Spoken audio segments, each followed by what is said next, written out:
Naitwa Mwalimu Itika Michael Kibona wa shule ya msingi Mtumbo. Kipekee ninawashukuru wahamasishaji wa Mama Samia kuhusu msaada wa sheria.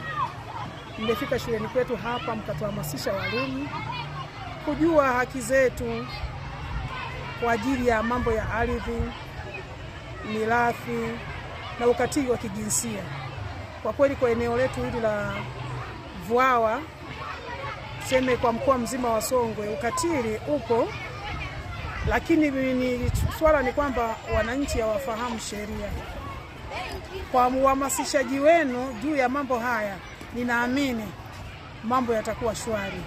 Kwenye ardhi tutapata haki zetu, kwenye mambo ya urithi tutapata haki zetu, hata kwa ajili ya watoto unyanyasaji utatokomezwa.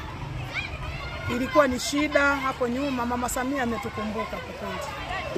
Tunamshukuru sana, yani kama sisi walimu na wananchi tunamshukuru kwa ujumla.